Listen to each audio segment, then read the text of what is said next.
Nossa. Nossa. Falei, Adorei. Mateus, o que eu levo da minha sala? Mateus olhou, ele falou, acho que você devia levar um gato. Então eu falei, então eu vou levar gato. Levar o gato. É. Ah, que graça. Adorei esse gato. Eu tenho vários na minha sala. Você é a mulher dos gatos. Eu sou, adoro. Ah, tem um Principalmente os microfone, né? pretos e de olhos amarelos. Amarelos. Gatos têm olho amarelo? Os gatos pretos. Tem olhos Os amarelos. pretos têm olhos amarelos. Geralmente. Mas, Thiago, você não entende nada de gato, né? Passou no teste pra levar. Ele se surpreendeu. É Os assim? gatos pretos têm olhos amarelos. Mas eu nunca percebi também. Às vezes, quando nascem, não. Mas quando adultos, sim. Você tem gato preto? 2 eu tenho. Tem? Você é realmente fã de gatos? Sou, adoro. Olha, a eu preciso de mais papel. Você tá ficando com muito papel, você. Você viu? Qual caneta você quer? Eu vou pegar azul. Vai pegar azul? Você pegou a verde. Pode Peguei a começar a laranja. desenhar? Você pode. É, porque é pra isso. O papel é pra começar a desenhar, né? A gente for assim. Só que eu não lembro o que a gente ia conversar. Então, a sugestão Porque- foi algo que pudesse ser comum das discussões que Mateus e eu acabamos fazendo na nossa prática científica cotidiana. Né? Cotidiano, sim. E aí é um pouco dizer de como a sociedade encara o diferente, o deficiente, as condições de relação com a alteridade. Isso não só porque eu trabalho com educação especial, mas como o Mateus também fez algumas coisas a respeito do conceito de deficiência no cinema e agora no estágio supervisionado. Então, Entendi. por isso. É pra isso. Aí você achou legal, você Eu concordou. gostei. Não, eu gostei mesmo, é verdade. Né? Mas Esse diferente não precisa ser só o deficiente, pode ser o homossexual, o negro, tudo aquilo que foge do tipo ideal. É. Né? Mas qual que é o tipo ideal? O tipo ideal é, segundo Lígia Amaral, né? Porque nós somos tem. acadêmicos, a gente tem que se referir à comunidade científica. Lígia Amaral é uma professora da USP que teve poliomielite com 1 ano e meio de idade.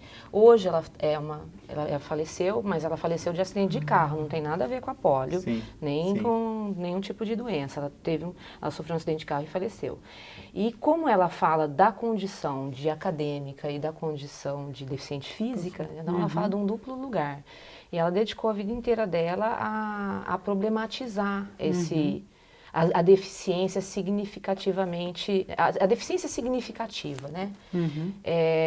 E aí ela discute alguns parâmetros que regem aí o que a gente considera normal e o que a gente considera patológico.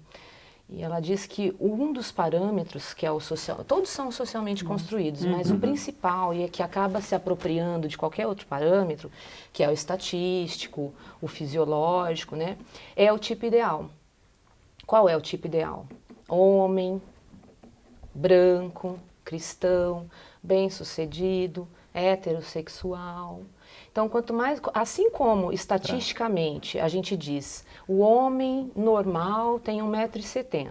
O que mais se aproxima, 1,80 m. O que mais se aproximar disso é o mais belo, o mais aceito, o mais amado. Homens de 1,80 m são... Isso. O que mais se afasta disso, né? O que mais se afasta disso são os menos normais, os mais exóticos, os mais bizarros. E é porque o padrão é o tipo ideal, que é o homem branco, cristão, heterossexual, bem-sucedido. Funcionamento orgânico. Funcionamento orgânico, de preferência magro, né? Louro. Nossa, você, Thiago, sou única que usa óculos. Eu uso óculos? Se eu tirar o óculos, Aí eu você é o tipo agora ideal. É o tipo ideal. Só falta ganhar um pouco mais de dinheiro, porque você é professor, né? Então ainda bem que tem alguma coisa para diferenciar desse tipo ideal.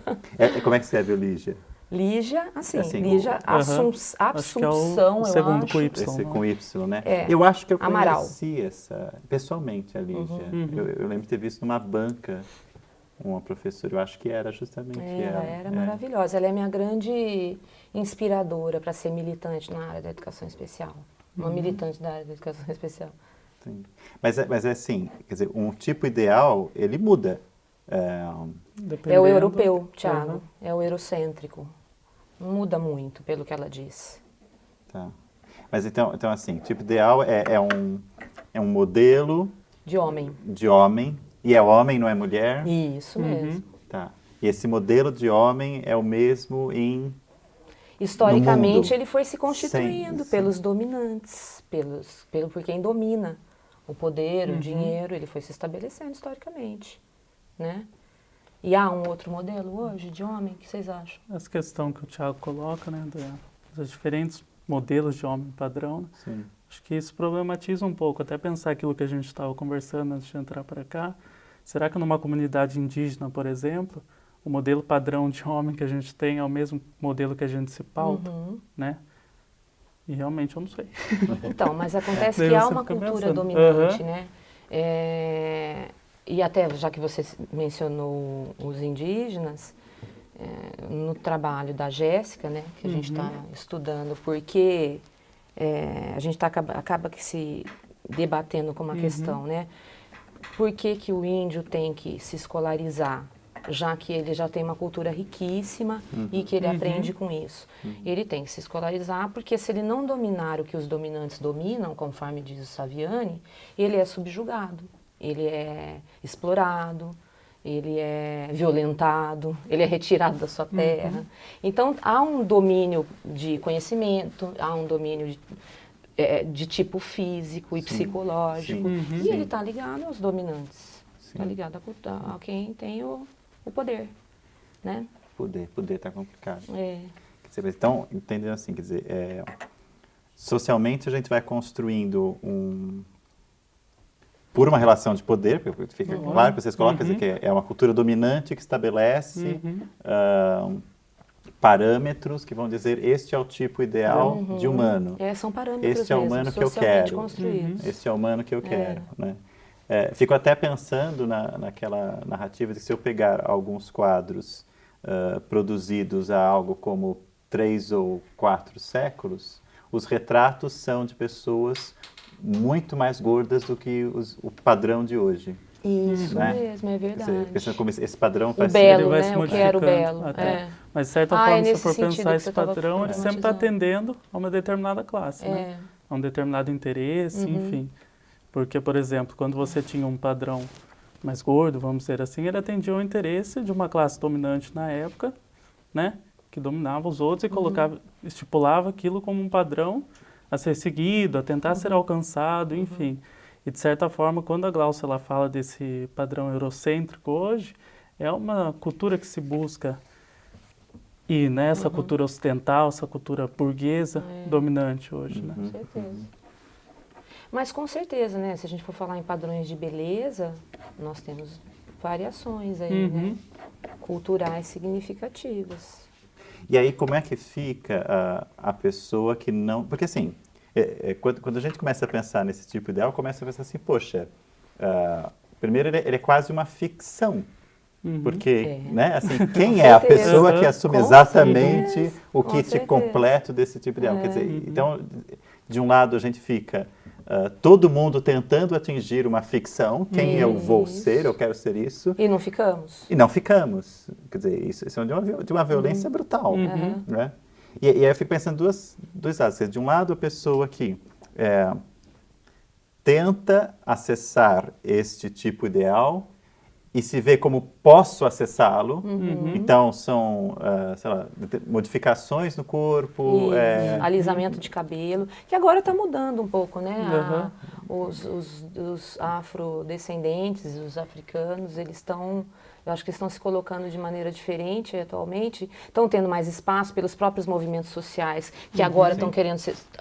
As políticas públicas estão sufocando novamente, mas como ganhou espaço, né, nos movimentos sociais, você vê hoje os afrodescendentes se valorizando em relação à beleza. Maior, né? Outro dia eu reparei que até eu falo que eu tenho filha afrodescendente e ela gosta muito do Boticário e ela nunca achou shampoo e creme para o cabelo dela. Agora o Boticário está tendo shampoo e creme para os afrodescendentes. Mas que movimentação tem que haver socialmente? Parece uma coisa boba, mas não faz sentido. Faz sentido, sim. Né? Demorou para o Boticário. O Boticário é uma marca conhecida, né? Popular. Sim. Demorou para ter produto para mas para eles é dinheiro só. Não é inclusão. Mas até para ganhar dinheiro, eles demoraram para pensar que eles precisam ter um produto para afrodescendentes. Sim. E antes não tinha espaço. Mas, o que eu estava pensando assim, pessoas que se veem como eu consigo atingir um tipo ideal e tento chegar o mais perto possível disso. Né? Que aí mais amado serei, mais aceito. E pessoas que chegam e dizem assim, eu nunca vou conseguir atingir esse tipo ideal porque uma condição física ou presente uma deficiência, ou quer dizer, como é que fica? Porque essa é o que vocês veem de forma adensada na pesquisa, assim. Como é que fica uma pessoa que tem a certeza que nunca vai atingir um tipo ideal? Né? Por exemplo, a pessoa que possui uma deficiência física e do tempo todo se remete ao fato que, eu não sou essa pessoa, nunca vou atingir. Como é que fica isso? Interessante pensar o modo que ela é atravessada por esse modelo, né? Ela é. Porque, como você falou, ela sabe que é um modelo que, de certa forma, ela nunca vai atingir. É um modelo ali, um padrão, uma norma, que ela está distante daquela norma, né? E como que ela vai se constituindo atravessada por essa norma que ela convive a todo momento, né? Que eu acho que a gente faz pesquisas mais voltadas para o âmbito da educação, mas, de certa forma, a gente vai pensando em como esses sujeitos eles vão se constituindo só pela essa imagem do diferente, né? Daquele que alcança, daquele que está mais próximo da normatividade do que ele. Da norma, né? É da norma, né? Da normatividade. Assim, eu acho que eu pensei de uma maneira diferente a pergunta do Tiago, na produção de sentidos. Eu acho que responder como cada um se constitui, aí é uma questão de dialogar com o sujeito. Mas a questão é como a sociedade lida com esse sujeito fora da norma. Porque a tendência é você excluir, você restringir o espaço de vida. Então, quanto mais afastado da norma, mais é visto como alguém que é menos gente, ou que não é capaz de circular pelos espaços cotidianos como outros circulam, né? Então muitos espaços são vetados para esses sujeitos. Por exemplo, ter namorado, ter uma vida sexual, não é um espaço da vida comum que eles são permitidos adentrar. A mulher deficiente intelectual, por exemplo. Então esse é o grande problema, né? O jeito que o outro, aquele que pode estar atendendo mais a norma, restringe a vida do que está distante da norma. E o que isso vai provocar, então, de implicação para o desenvolvimento desse sujeito.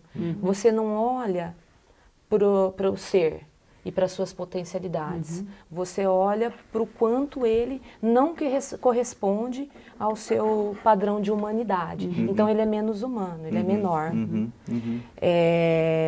E aí, a gente tem também uma série de mecanismos de defesa, que ali já vai também pontuando, né? Ela até faz umas brincadeiras, assim. Não ando com essa pessoa, porque tem aquela questão, né? Diga-me com quem andas, que te direi quem tu és. Então, se eu andar com aquela pessoa, o que vão dizer de mim? Será que eu também sou uma aberração? Será que eu também sou menos humano? Então, uma série de implicações que vão atrapalhando as relações humanas. E todos precisam se relacionar humanamente para se desenvolver, da perspectiva que a gente assume, né? Então, se isso está vetado para mim, aí sim eu construo bizarrices. Mas não porque sou bizarro, mas porque fui colocado... eu fui significado enquanto bizarro. Sim. E é interessante você pensar como isso adentra a própria escola, né? Com certeza. Quando você pensa no próprio modelo médico, né? Que hoje é uma caça interminante em busca de um diagnóstico, né? Que classifique aquele sujeito e coloque ele num lugar distante do lugar dos outros sujeitos na escola, vamos dizer assim, né? Isso mesmo. Então, quando eu tenho o diagnóstico clínico, o diagnóstico médico, né? E olho para esse diagnóstico enquanto um ponto de limitação daquele indivíduo e não quanto um ponto de possibilidades de um vir a ser, né? Você vê que isso é bastante frequente quando se trata da deficiência. Essa questão do diagnóstico clínico na escola e do modo que a prática pedagógica hoje não ultrapassa esse diagnóstico clínico, é um pouco que a gente vem pensando e tentando superar quando se fala dessa questão do diferente na escola em relação com os outros diferentes, né? Porque você fala essa questão do diagnóstico, eu fui pensando isso. Pensando na professor ou na professora, na sala de aula, que somos todos professores, a gente já passou de algum jeito, você não é professora, você é psicóloga. Né? São os parâmetros que a gente usa para para fazer a leitura do outro, sim, né? Sim. Uhum. Então, assim, eu sou professor da escola, então eu tenho um aluno que eu não sei, alguma coisa está errado com ele, então eu vou chegar para a psicóloga me ajude e diga lá o que está errado, aí vai lá, faz o diagnóstico, pronto. E aí o que eu faço? O diagnóstico não te dá nenhuma possibilidade de fazer. O diagnóstico serve para... Eu sou um pouco, assim, sou um pouco radical nas minhas posições, mas eu vejo isso, né, no cotidiano das pesquisas. O diagnóstico serve para acalentar os profissionais. Então, se é uma pessoa cheia de problemas físicos e emocionais, é por isso que ela não aprende. Então, acho que o diagnóstico ele serve muito mais para os professores, os educadores em geral, porque os professores estão muito penalizados, né? Então, acho que, e a gente vê também cientista, assim. Não, a gente não vê só educador e professor com essa mentalidade. Os cientistas também têm essa mentalidade e produzem trabalhos nessa linha, né? Organicista. E então, acho que esse tipo de procedimento, como um diagnóstico, ele te dá muito mais margem para cruzar os braços e dizer, realmente não tenho o que fazer, do que se perguntar quais são as condições educativas, as condições concretas que eu posso oferecer para esse sujeito superar suas dificuldades. Porque as dificuldades, elas existem mesmo, né? Existe a cegueira, a surdez, a deficiência intelectual. Mas por conta de parâmetros socialmente construídos para lidar com esses sujeitos, eu acabo colocando um peso muito forte nessa questão orgânica, naquilo que falta aos sujeitos e não olhando para suas possibilidades, para suas potencialidades. E eu tenho visto que o diagnóstico, a gente tem lido, né? A gente sempre lê sobre isso e a gente vê, enquanto pesquisador, o quanto os diagnósticos reforçam essa questão organicista e de não olhar para o ser em devir, o ser em eterno movimento de transformação a partir das ações educativas. Né? Você vê, de certa forma, o diagnóstico ele virou uma necessidade na escola hoje. Né? Muleta, eu falo e que isso é uma aos poucos vem se reproduzindo. Né? Eu venho desenvolvendo minhas pesquisas com o pessoal do estágio. Você vê como eles internalizam esse discurso da necessidade desse diagnóstico clínico, né, médico. Você pensa, é importante para a questão da saúde, obviamente, mas em termos pedagógicos, e é isso que a gente sempre problematiza em sala de aula, é pensar em termos pedagógicos, o que esse diagnóstico me diz, né, enquanto professor. Né? Ele vai me dizer muito mais o que não fazer do que mobilizações para serem feitas com esse sujeito. Né? Ele não para a prática pedagógica. A gente fica sem o diagnóstico, quer dizer, pensando com o pedagogo, assim, bom... e aí? Seria então talvez melhor não saber nada? Não, eu acho que o diagnóstico tem o papel, que o Matheus acabou de apontar, né? Mas não adianta a gente achar que ele vai amparar a prática pedagógica. O diagnóstico não é para isso. O diagnóstico é para, sim, conhecer uma patologia, inclusive porque algumas patologias envolvem questões físicas, né? Tem várias síndromes aí que envolvem uma série de problemas físicos, obstrução nasal, otite crônica. Então, é importante o diagnóstico, mas não para a prática pedagógica. Não para. A prática pedagógica é da instância da cultura, da sociedade, do que nós podemos fazer para criar situações, nos termos do Vygotsky, que compensem, que tornem as diferenças significativas potência de desenvolvimento, reorganização desse desenvolvimento. E isso não está na instância orgânica, está na cultura. Por isso que a gente tem Braille, por isso que a gente tem Libra, né? Não, mas a cultura é potência para o desenvolvimento em relação às condições orgânicas. Isso, Entendi. Mas o que você enxerga, Matheus, quando você vê os estagiários, são estagiários de cursos de ensino superior, de licenciatura, que vão às escolas, e o que eles estão observando sobre pessoas com deficiência na escola? São duas diferentes. Acho que um pouco de tudo, né? Acho que o primeiro choque, normalmente nas primeiras aulas, né? Eu acompanho a professora Marinês, que é uma orientadora, e a gente sempre trabalha com a questão da política, né? Do que se tem em plano político, dos princípios da inclusão, enfim.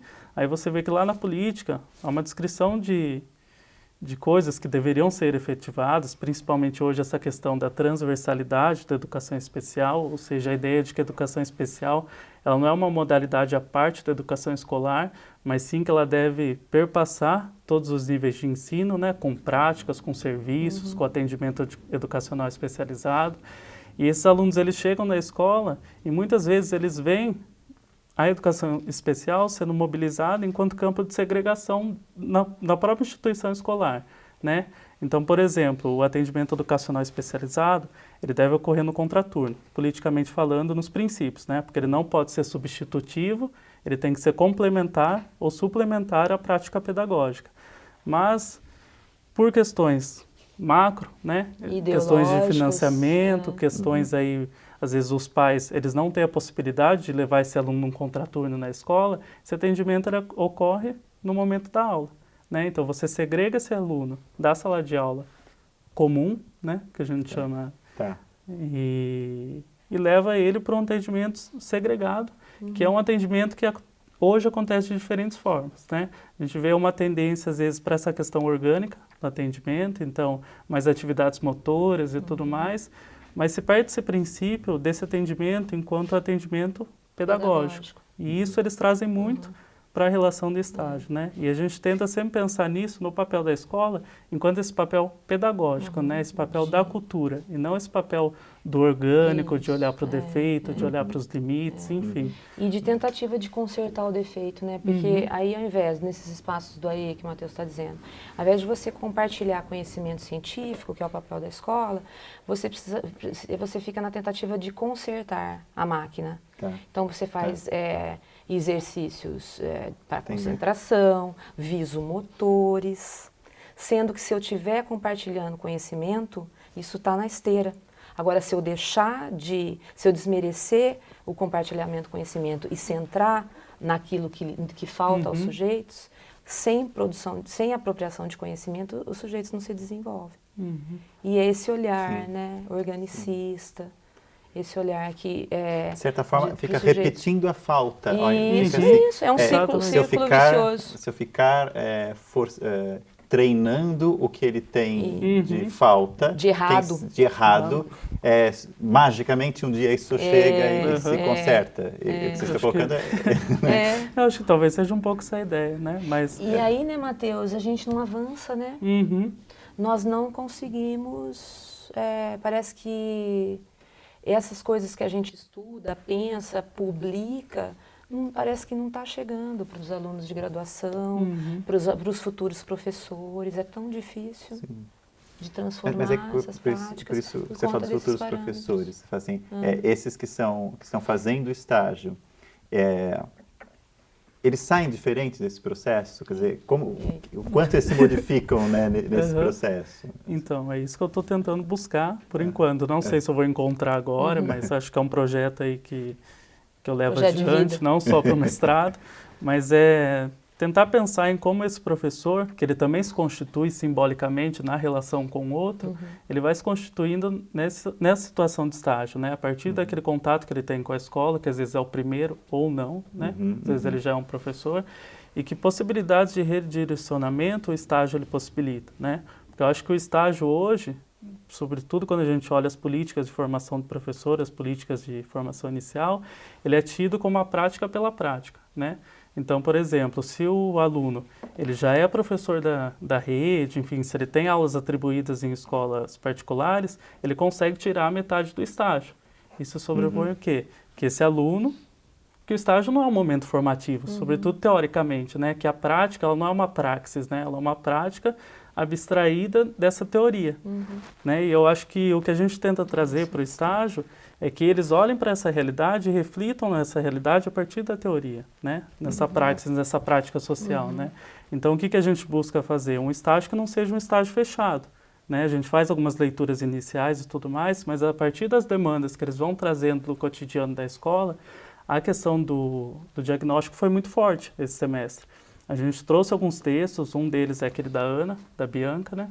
Sim, que ela vai discutir um pouco da questão do diagnóstico médico, das possibilidades da prática pedagógica, né?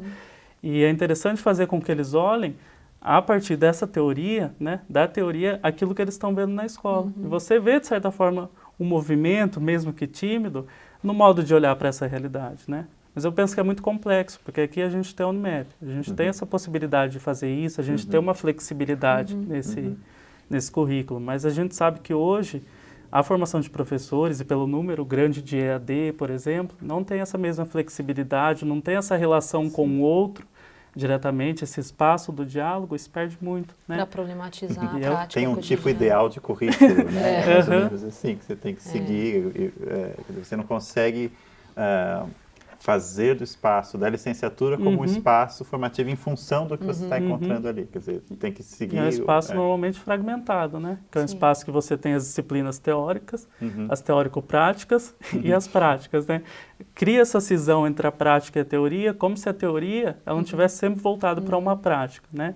Sim. Mesmo, por exemplo, quando a gente tem estudos teóricos, do exemplo do Vygotsky que a Glaucia dá, ele está fazendo esses estudos teóricos pensando na prática social, né?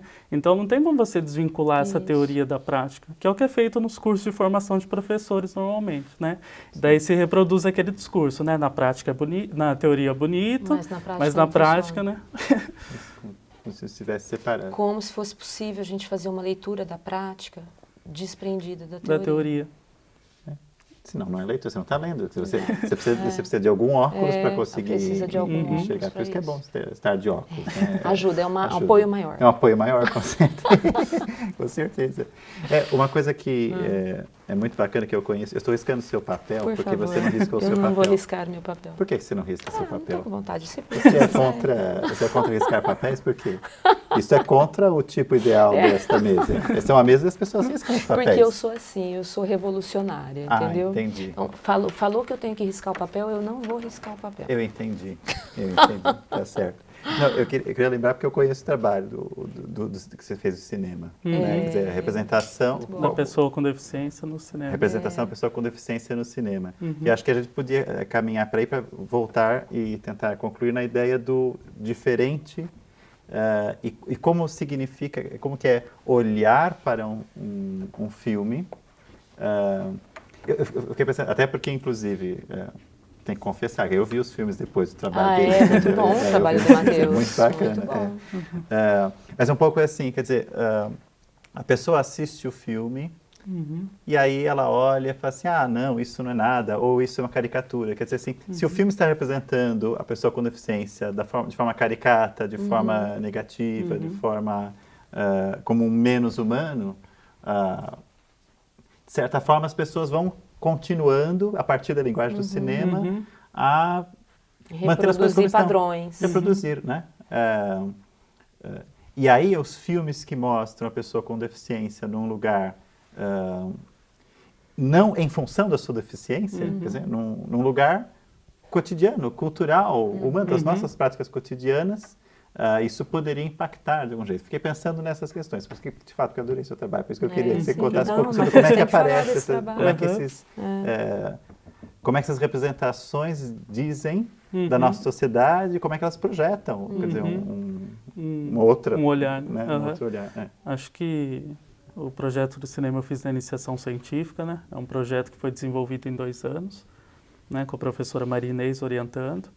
É um projeto que ele tinha uma dupla sinalização, vamos dizer assim, né? Ele objetivava, primeiro, olhar para a representação da pessoa com deficiência no cinema e depois levar isso para o contexto formativo de professores, para ver de que forma os professores encaravam essas representações da pessoa com deficiência no cinema e o que aquilo poderia revelar em relação das práticas deles em sala de aula, nos modos de olhar na escola. Até por isso que depois eu fui mobilizado a ir para a questão da formação, né?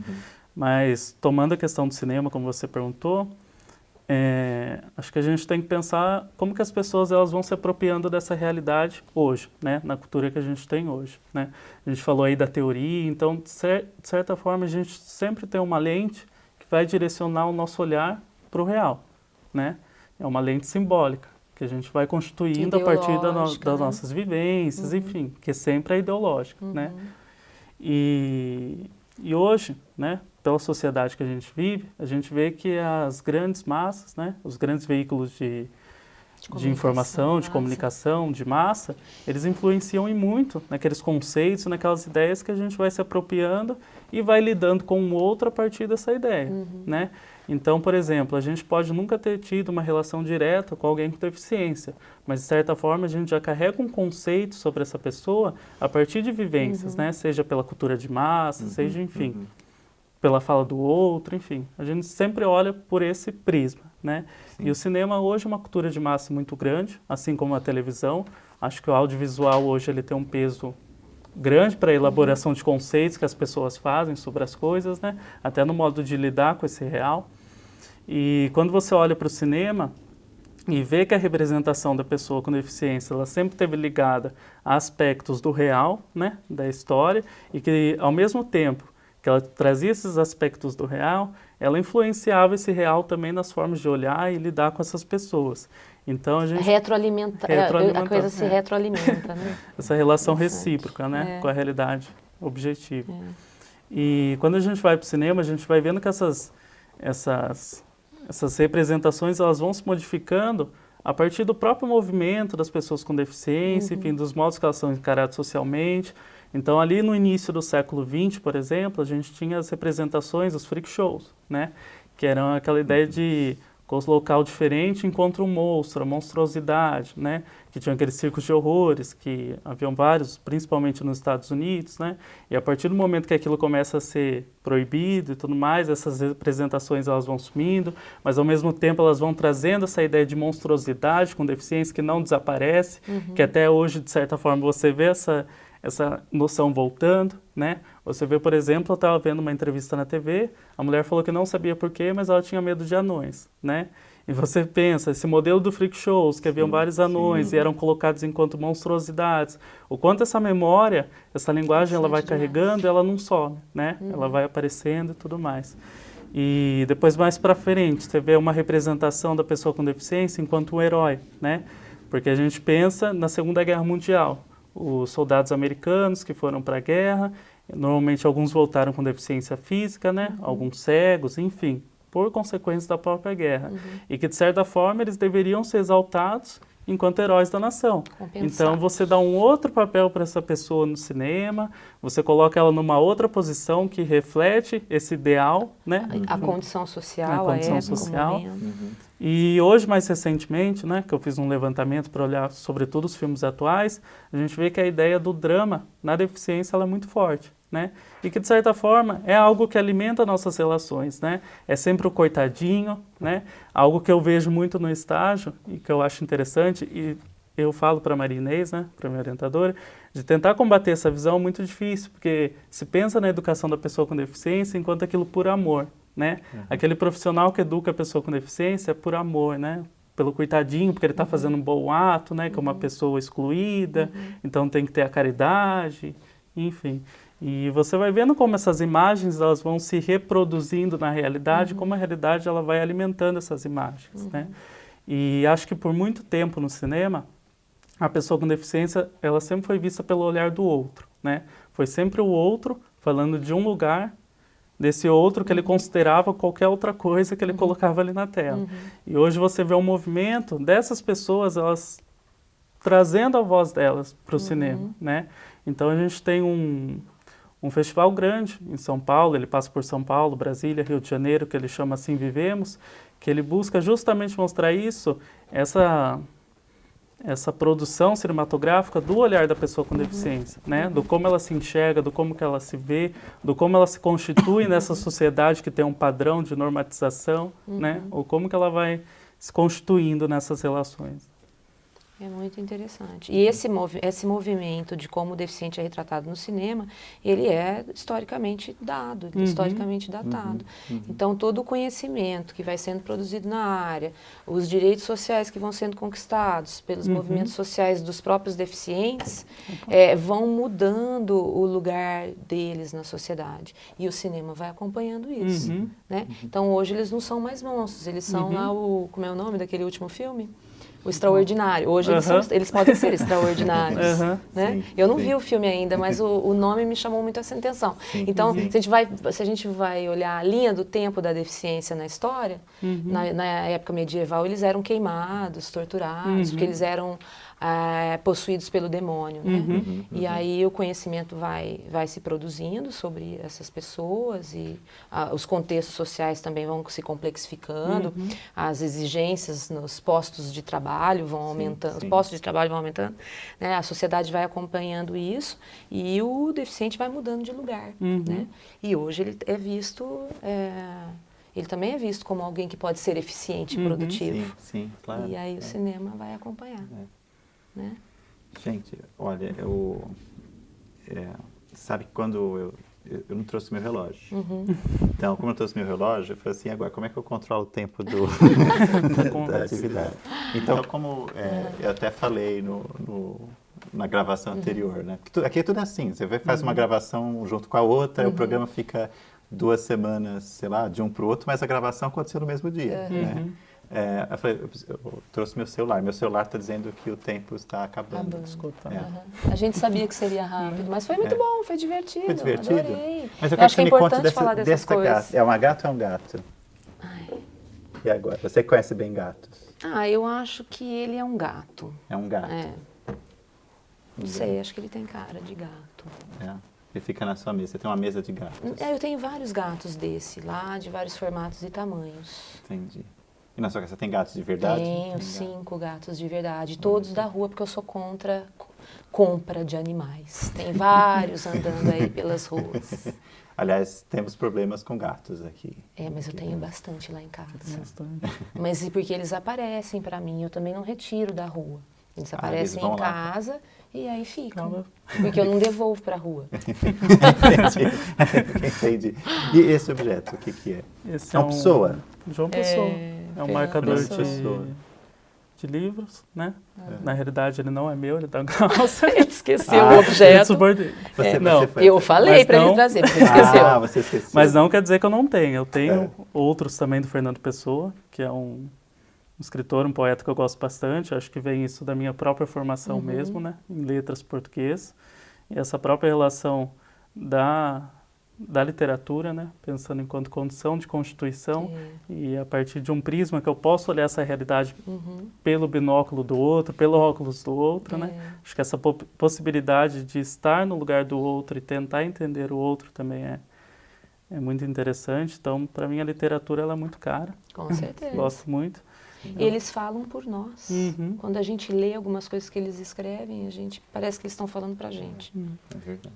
Na realidade, eu gosto muito do Fernando Pessoa, sobretudo agora eu não vou lembrar qual heterônimo. Ele tem vários, né? Ele tem vários. Mas eu não vou lembrar. Eu vou falar, não é o Alberto Caeiro, não. Enfim, era o que era mais estressadinho, vamos dizer assim. Que ele traz um pouco o Álvaro de Campos, né? Que ele traz um pouco essa vivência do homem moderno, né? Esse homem da cidade, tudo mais, toda essa perturbação. Então, eu gosto disso porque eu acho que a poesia, a literatura, ela não está aqui para suavizar. Ela está aqui para problematizar, para provocar, para te deixar desestabilizar, te tirar do lugar, né? Então, por isso que eu trouxe Fernando Pessoa. Fernando Pessoa. Eu falei, Matheus, vê se você se identifica com algum objeto aí na minha sala, eu empresto. Muito obrigada, adorei, viu, gente? Obrigado. Foi muito bom. Você viu quanta gente tem aqui? Aqui é uma festa. Gente bonita. Obrigado, foi grande alegria. Posso pegar, Matheus? Pode pegar de volta, né? Vai, cuidado.